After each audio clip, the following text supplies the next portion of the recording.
Mon pays est actuellement soumis à une insécurité alimentée par des gangs armés qui volent, qui violent, qui tuent et kidnappent des nationaux aussi bien que des étrangers. C'est un tableau sombre de la réalité quotidienne des Haïtiens que le Premier ministre, le Dr Ariel Henry, a présenté lors de son discours au 9e sommet des Amériques en juin 2022. Haïti, la terre des terreurs, un pays à la dérive contrôlé par des gangs. Au bord du gouffre, les Haïtiens sont laissés à eux-mêmes dans une cité où les bandits font la loi. Dans ce dossier, nous vous présentons l'impact de l'insécurité sur la coopération internationale. Donc l'insécurité, d'abord, c'est sur nous-mêmes, non? Parce qu'on a un peu ce sentiment d'impuissance, un sentiment un peu de peur.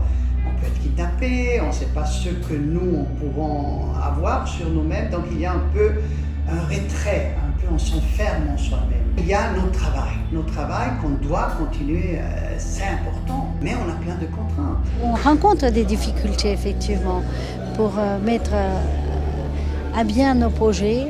Moi, je suis obligé de prendre un certain nombre de dispositions particulières pour assurer justement ma sécurité. C'est tout un tas déjà de contraintes qu'il n'est pas forcément facile de gérer au quotidien et qui alourdissent un petit peu. Ce qu'il faut souligner, la coopération internationale ne fonctionne pas dans l'incertitude. Tout est une question de planification. Dans le cas contraire, c'est un grand dilemme. L'économie en général et la coopération internationale fonctionnent très mal quand nous sommes dans une zone d'incertitude, puisqu'il faut planifier sur 2 ans, 10 ans, 15 ans.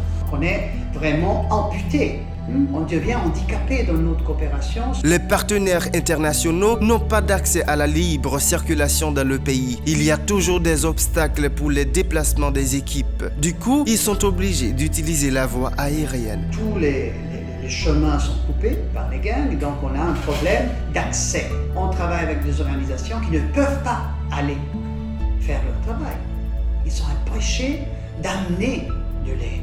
Donc je parle de l'aide humanitaire, de sauver des vies. Vous voyez donc l'exemple récent de Cité Soleil. Nous pose des obstacles pour pouvoir déplacer nos équipes, déplacer le matériel, déplacer les actions qu'on doit faire en dehors de la ville. Ils sont obligés d'utiliser la voie aérienne, par exemple, ce qui augmente énormément les coûts. Alors c'est certainement un handicap pour la coopération internationale. Avec toutes ces dérives, ce n'est pas du positif sur le plan coopération internationale pour Haïti. Les droits humains sont entravés et personne ne doit être en danger. Ce n'est pas vraiment un très très bon point pour le pays, franchement, parce qu'en ce qui a trait avec la question des droits humains, et sur lesquels on évolue par exemple les États, on évalue les États pour voir quels sont les efforts qui sont faits, eh bien, quand il y a l'insécurité, ça entrave cette évaluation. D'autre part, l'ambiance de destruction des institutions étatiques rend plus difficile le fonctionnement des accords de coopération internationale. Par ailleurs, cet exemple économique va vous sidérer. On a commencé il y a 4 ans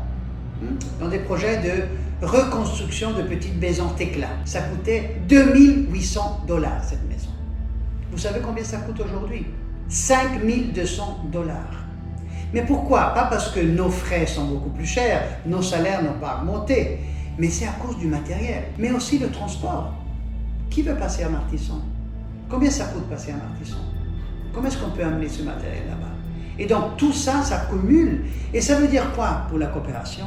Qu'on aura moins de maisons, moins de personnes qui vont être bénéficiaires de cette maison. Malheureusement, à cause de la situation, les partenaires internationaux ne peuvent pas aider ceux qui sont les plus vulnérables. L'insécurité nous empêche d'aller là où sont les gens les plus vulnérables, les gens qui ont le plus de besoins. Parce que tout simplement, on considère certaines zones comme zones vraiment non seulement de non-droit, mais tellement difficiles. Les étrangers sont aussi victimes de l'insécurité en Haïti. Ils sont aussi kidnappés et ils sont également tués. La gravité de la crise actuelle conduit à repenser complètement les rapports entre Haïti et la communauté internationale. Et si ça perdure, nous risquons de tomber dans ce qu'on appelle entité chaotique ingouvernable. Cependant, la communauté internationale doit trouver des solutions ensemble avec le gouvernement afin d'être plus agile et de répondre aux besoins de la population.